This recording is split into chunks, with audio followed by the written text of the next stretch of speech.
Wherever you're listening in the world, it's a pleasure to welcome you to IsraelCast, the podcast powered by Jewish National Fund USA, your voice in Israel. I'm Steven Shalowitz, first reminding you that for over 120 years, Jewish National Fund USA has been the premier philanthropic movement for the land and people of Israel. While best known for planting trees in Israel, JNF USA contributes to Israeli life in so many ways, including community development in the Negev and the Galilee, preservation of heritage sites, supporting people with disabilities, and connecting high school and college students to Israel. To learn more and to see how you can contribute, do visit jnf.org. Once again, jnf.org. Plus, if you haven't done so already, we'd love it if you subscribed, rated, and reviewed us, 5 stars, of course, wherever you get your podcasts. And we love it too if you shared the show within your orbit so they can learn from our absolutely fantastic guests. All right, I'm so looking forward to this episode. Speaking of fantastic guests, where our featured guest is Alon Tirer. Alon wears many hats as chairman of Growing as Winners, an Israeli nonprofit aimed at tackling PTSD and assisting soldiers in reacclimating to the workplace.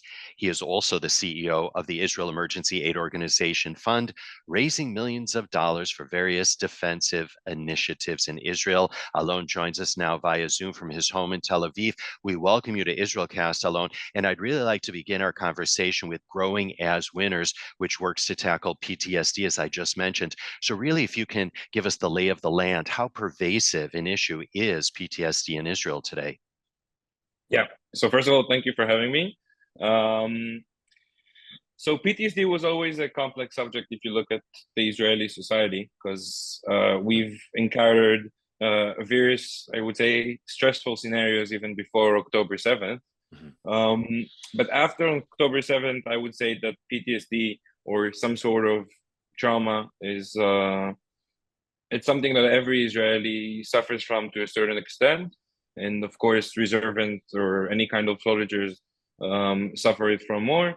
That's, I would say, that the basic guideline in Israel that every person has some sort of a trauma from the events that happened in the last 8 or 9 months. But then again, there's I would say there's the next level of actually suffering from diagnosed PTSD, which is it's a health condition that goes with you for every part of your life. Yeah, that's PTSD On a very macro scale. On a very macro scale. To be really pedantic about something, I'd like you to respond to the fact that people that I've spoken to, and even when I was in Israel in January, have indicated that there isn't the P part of PTSD yet. There's just the trauma. In other words, it's not post yet because people are still living in trauma. And I'm just wondering if you can slice and dice that any way you'd like. It's definitely true. I would say that it has 3 sectors at this point. One is the PTSD. Some people are already at the point where they have the post trauma that they're coping with. The other side is, of course, there's the trauma phase that we encounter every day. You have soldiers fighting in Gaza. You have soldiers protecting the north, or fighting against terror in Judea and Samaria. And you have civilians being attacked with rockets, and having to go from a day-to-day routine to a war routine. So I would say that we're still we're before the P. A lot of the people are still especially soldiers, they're in the heroic phase of things. So once you suffer trauma, there's a lot of adrenaline that your body releases. You're still in the middle of the trauma. You're not after it yet. And I would say that the big wave of PTSD is really not here yet. From researches that I've seen about the situation here in Israel, we're going to have a PTSD pandemic in a year or 2 from now. And before we talk about actually what Growing as Winners does to help alleviate PTSD and to reacclimate, as I mentioned just a moment ago, to reacclimate, for example, soldiers back into the workforce and into society. If you can talk a little bit about what the Army does and what role the Army plays in trying to combat soldier trauma or PTSD. Yeah. First of all, I would like to say on a positive note that I think in the last few years, the Army has really grown to understand the importance of treating PTSD and treating trauma in general.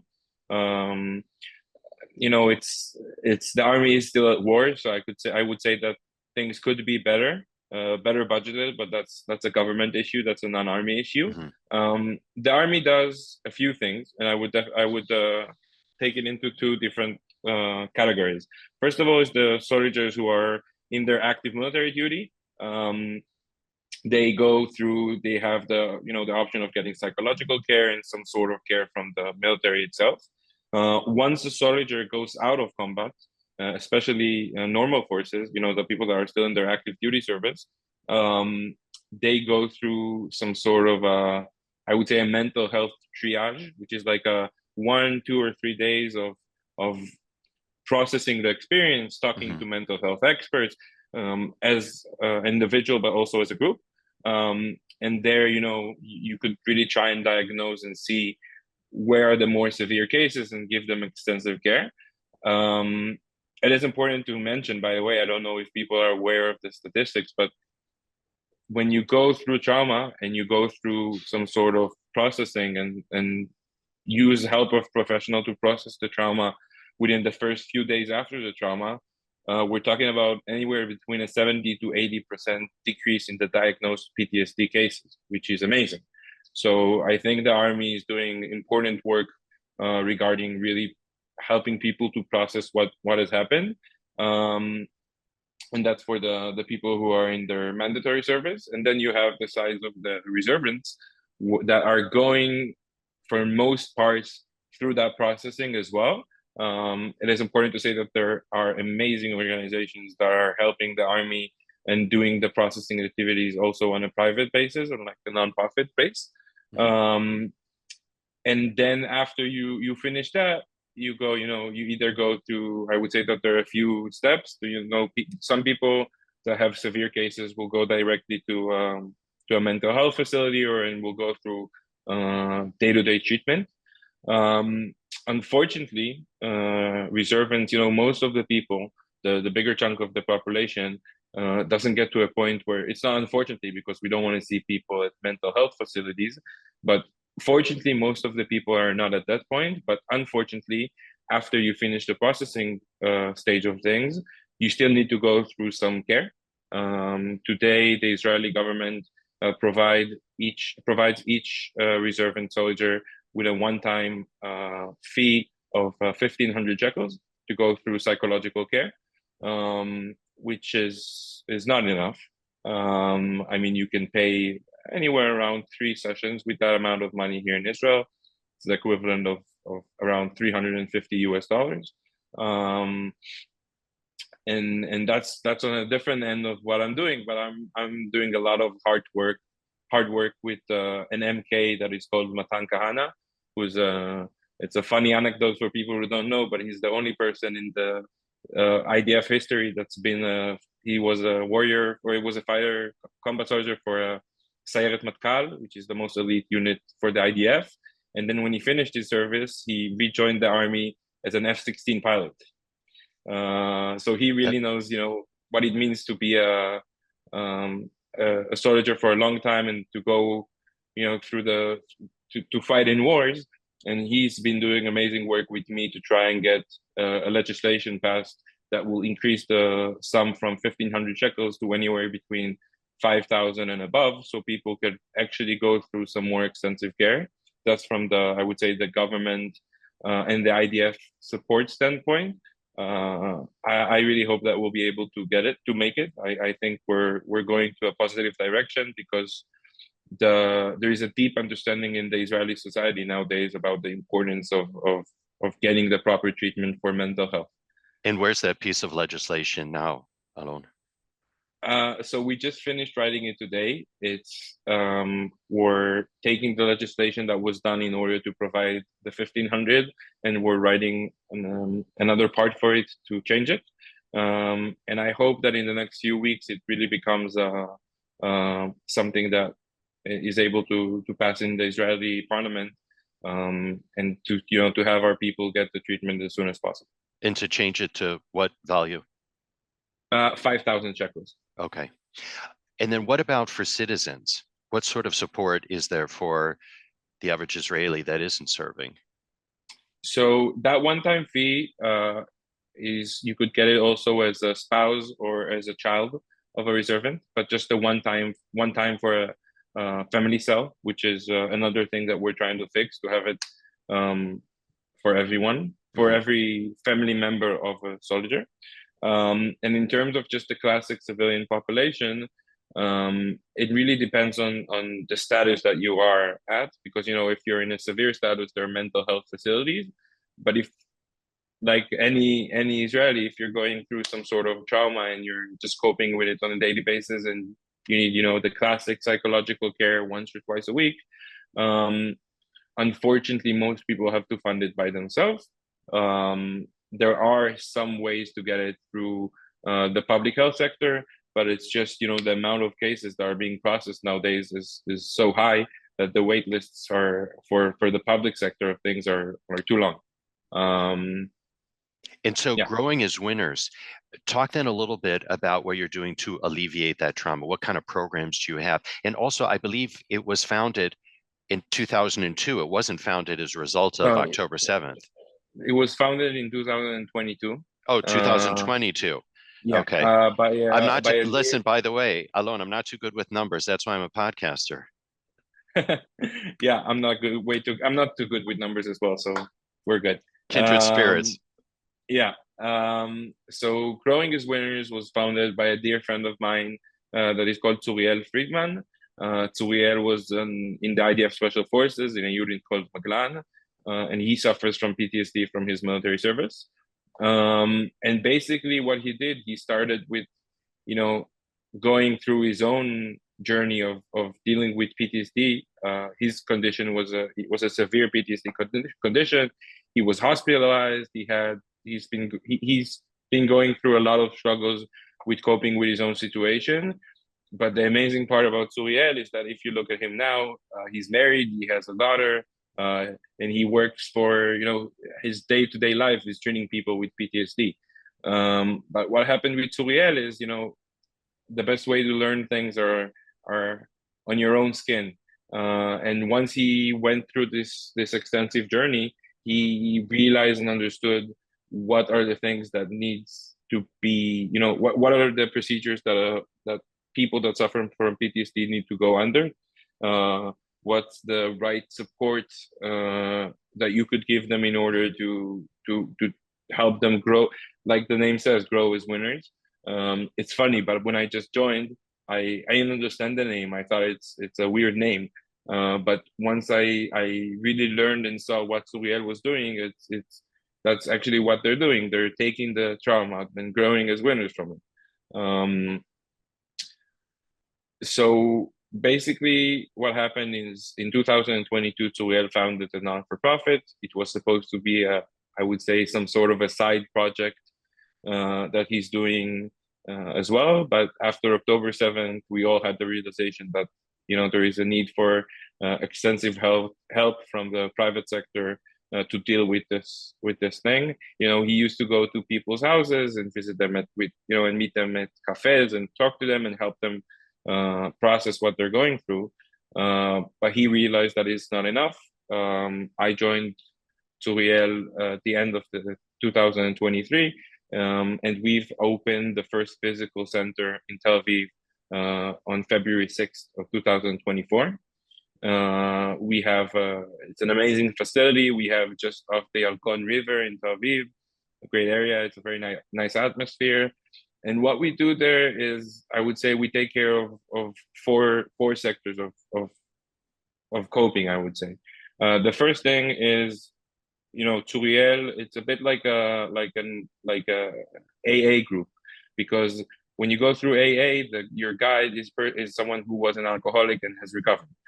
And Turiel has this amazing ability that, to be able to share the understanding of what they're going through, what are the struggles, and as someone who's still coping with PTSD, he has the ability of being some sort of a big brother, which is very important, and I think that's one of the important things about this, is having someone with PTSD treat someone with PTSD, because that way they could create a bond that is, it's a special bond. So Turiel, he takes them in to start with. They talk, they process what happened. They start building, I would say, a plan to how are they going to grow as winners. That's the first side of things. So he gives them the mental health support, he gives them the guidance, and what milestones do they need to go through, what are he helps them setting goals with with really the day-to-day support that they need. By the way, Turiel is amazing, but he's also crazy, and he works like crazy. Crazy on the good side of things. We have almost 350 patients that are being supported by Turiel. He's an amazing guy. That's, I would say, the first step of things. The second step of thing is that Turiel is not a mental health expert. He did go through. He learned education, and he worked with kids for most of his life, but he's not a psychologist. And what we do in the second part is give them the support of psychologists and of social workers. So we really are able to provide them the full mental health support that they need. From I would say, from the brotherhood support kind of thing that Turiel does, but then again from the professional standpoint, because these are people that are dealing with things that need to be dealt with on a professional level. So we have depends on what it really depends on what they want, but from psychologists to psychiatrists to social workers, and we try and provide them with that kind of care. We also provide psychological care to their families and spouses. So we have special courses for parents, for spouses that want to understand, it's PTSD is a new life, not only for the person who's coping with it, it's a new life for his close surrounding. We are working in collaboration with a facility called the Adler Establishment, which is a very well-known mental health facility and school that's giving the external support, because for us, we're trying to create a very open and warm environment in our facility. So the psychological treatments that are going, we're doing them in a more discreet form, in a different area, in a clinic with with a bit more privacy. So that, I would say, that's the second part. And then Turiel, before he joined the IDF, was a track and field runner. This guy runs like Usain Bolt. So for him, what was very important is on the second part of things, really mixing things with sports. Because you have a lot of great hormones that are being released to your body when you exercise that can help you with the mental health state that you are coping with. From running groups that we have a few times a week, to an open gym that we have in our facility, to boxing sessions and Krav Maga and yoga and Pilates. I mean, any kind of sports that we can provide them, we provide them. I don't know if I mentioned it, but everything that we provide them is completely for free. That's what I was going to ask you. This is all privately funded, isn't it? This is all privately funded from donors. Actually, it's mainly funded by US donors. So that's a great opportunity to thank them as well. So the amazing part about sports that I didn't realize at the beginning, it's not only the hormones. Is once you, for example, what Turiel does with them on his private sessions, he takes them to box, and when you box, you have the boxing facility, and when you start getting your heart rate up, you can simulate some sort of a panic attack situation and understand what are the physical things that you're feeling when you have a panic attack, or when you go through some sort of a breakdown. And that way you could also, you treat with sports, which is amazing. I should get some sports done there as well. Yeah, it sounds like a great sports facility for folks that are coming to Tel Aviv, if nothing else. It definitely is. But it's not an open gym. I don't even train right there. It's we really try to keep things as warm as family style as possible. So although we have a lot of people, we try and separate it into smaller groups and to really give them the special treatment that they need. And then the third thing that we do a lot as well is we help them with, they have a lot of bureaucracy and a lot of things that they need to do regarding the new situation that they are at. So we provide from legal support to a social worker that helps with bureaucracy and all sort of things that you need to do. Now, Israeli bureaucracy can be frustrating. Any kind of bureaucracy can be frustrating, but when you're dealing with such a situation, it's extra frustrating. I can imagine, especially when you're going through PTSD. Yeah, or any kind of trauma, really. Yeah, you go through PTSD, and then you try getting a discount on your taxes that you're supposed to get, but there are a lot of documentation that you need to fill, and you need to send it to different government entities, and we try and help them ease that process as much as we can. And then the fourth thing that I would say that's maybe I would say that's the last step, but also one of the most important steps, is really getting them back on track, getting them back to work, getting them back to setting goals, achieving goals, failing goals, like we all do. Because at the end of the day, the numbers are amazing, by the way. 81% of the diagnosed PTSD IDF veterans are not working. So even if you don't have PTSD and you just find yourself sitting at home doing nothing and having nothing to achieve, nothing to dream about, you're not going to be in such a good mental health situation. On top of that, if you have PTSD, it's a whole different story. It is harder for those people to get back on track, but we try and provide them with everything that we can to get them back on track and to set goals and to be there for them when they try and achieve them, and when they fail in achieving them, and when they achieve them. It's achievements and failures are a part of everyone's life. But when you're dealing with a mental health situation, both of those things could be a roller coaster. So we try and be there for them throughout the whole process and in the long terms of things. But I mean, we're not just guiding them into what they're doing. We're actually helping them. We have, for example, we have a full stack coding class that we're opening for our patients completely for free. And we're going to get them job placements in Israeli tech companies after the course. So, I mean, we're not only trying to guide them through the way, but we're giving them practical tools and skills for them to be able to, to really get those things properly taken care of, from the courses, from fixing their CVs, from helping them with job placements, or really whatever we can. I mean, that's. Yeah, you're giving them not only tools, but you're also giving them hope for the future, aren't you? And that's really a beautiful, beautiful thing.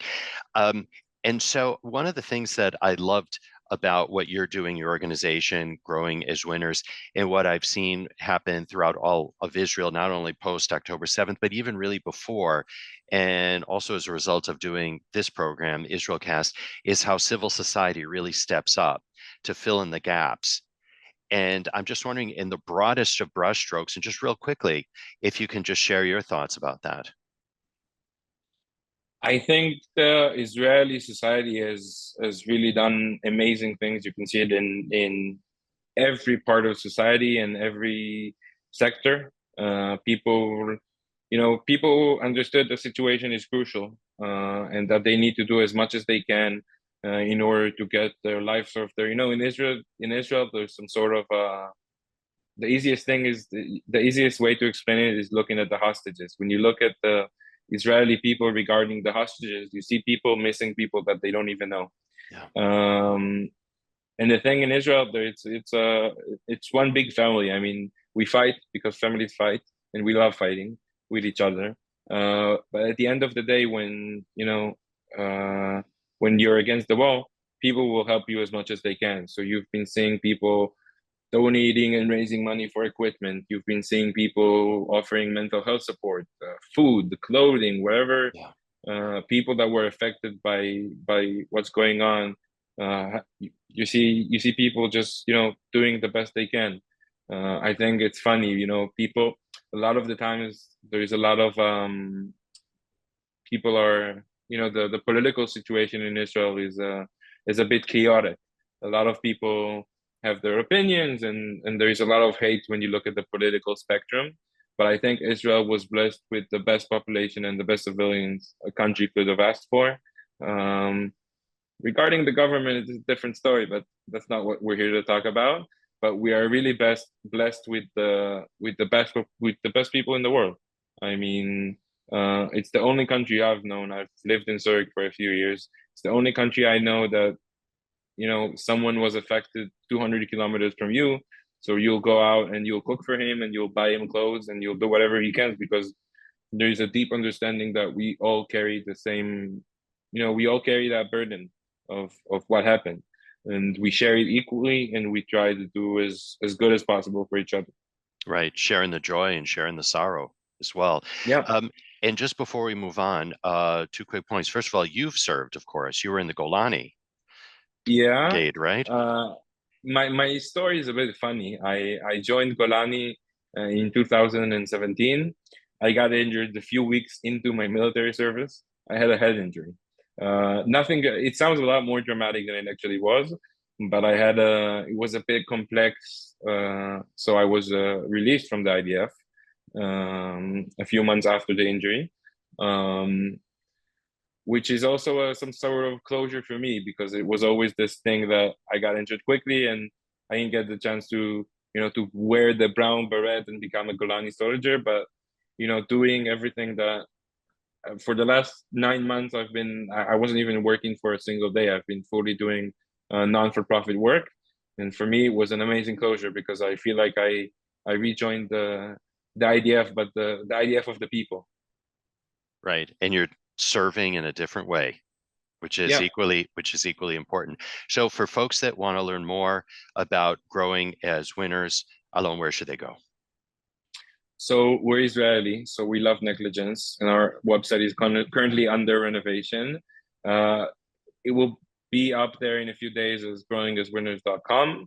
And there's a lot of things that I post on my Instagram, which is Alon Tirer, Tirer, and Turiel Friedman. And we also have an Instagram page for the non-for-profit.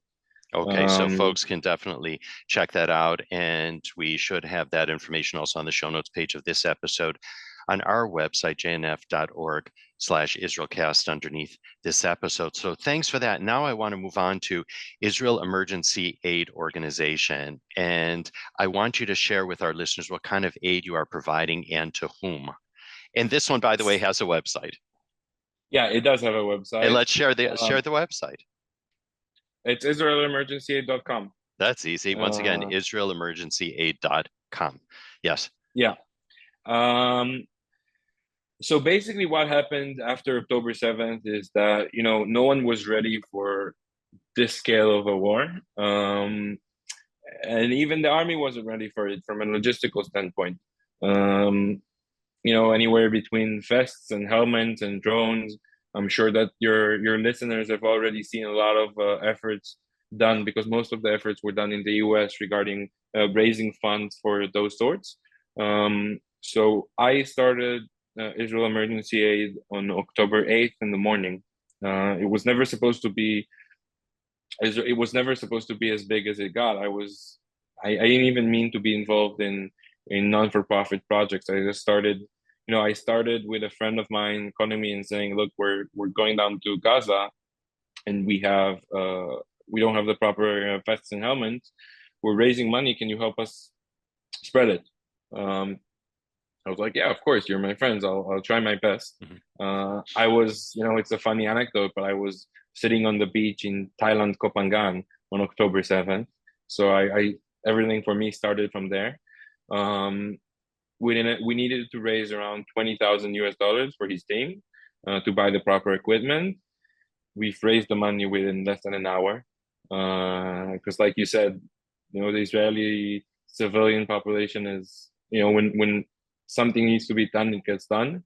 And then for me, from this point on forward, I just had a lot of friends asking me, I see that you're posting this. Can you help me try and get my equipment as well? And et cetera, and et cetera.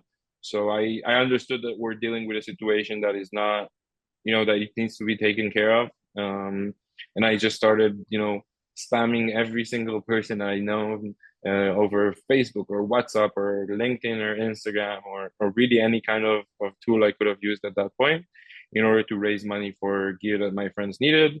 And it escalated and escalated, and then people that I didn't even know started asking for help as well. And it just grew and grew and grew and grew to the point where we've distributed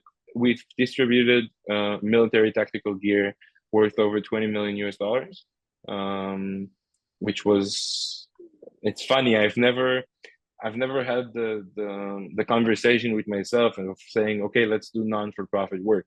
It just started, and 9 months forward, I'm still here. It was the necessary thing to do. We did a lot of help regarding military equipment to combat units.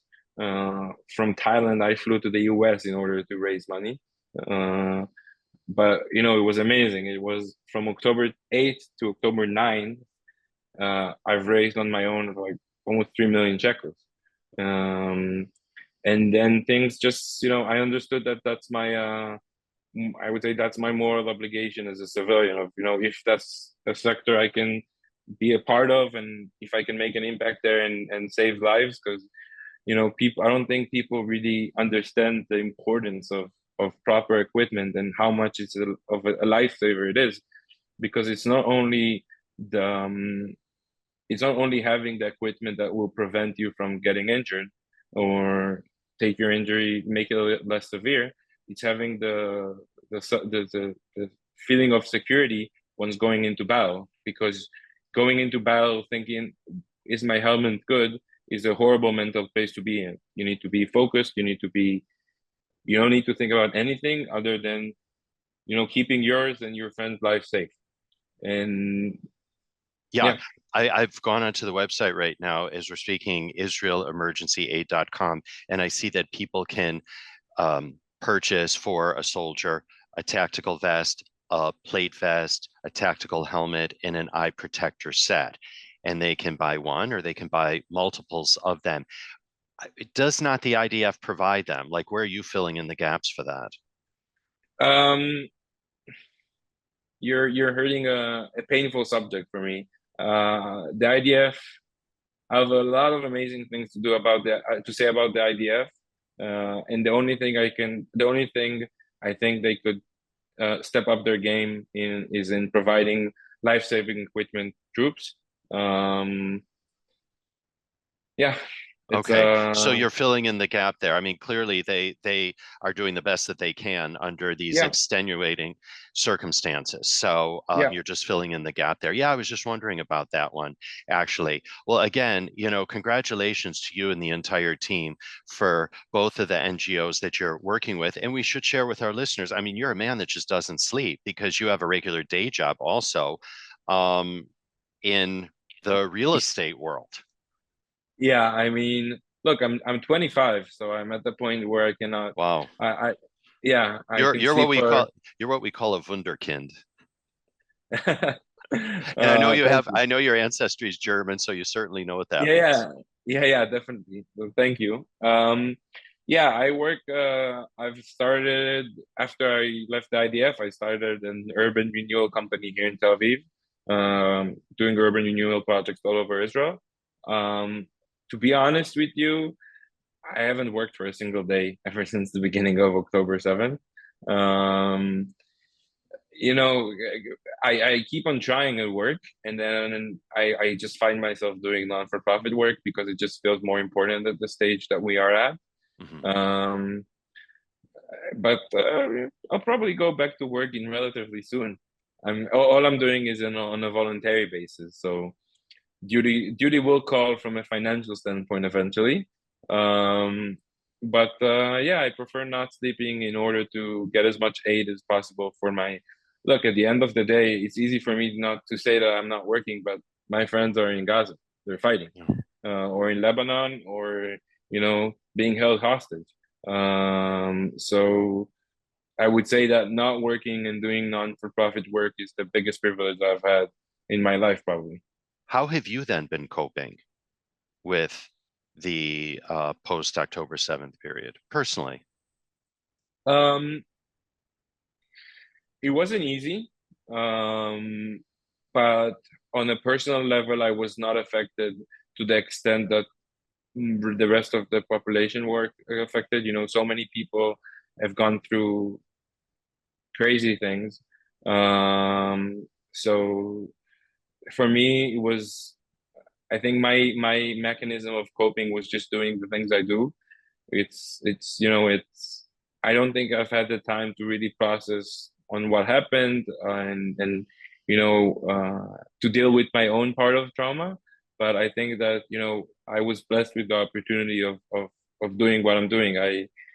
If you've met me on October 6th, I was driven into earning as much money as I can. I've never thought about finding myself in the non-for-profit sector.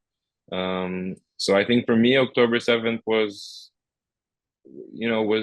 my coping mechanism, was just taking the business skills that I've built myself during my not so long career and just using them as much as I can to help the country. So for me, it's hard, it's not easy, but I feel blessed doing what I'm doing. All right. And on that positive note, we're going to leave it right there. Alon Tirer, this has been so inspirational. And we want to thank you for all the work that you are doing, you and your teams. We want to thank you so much for joining us here on this episode of IsraelCast. Thank you for having me, Steven.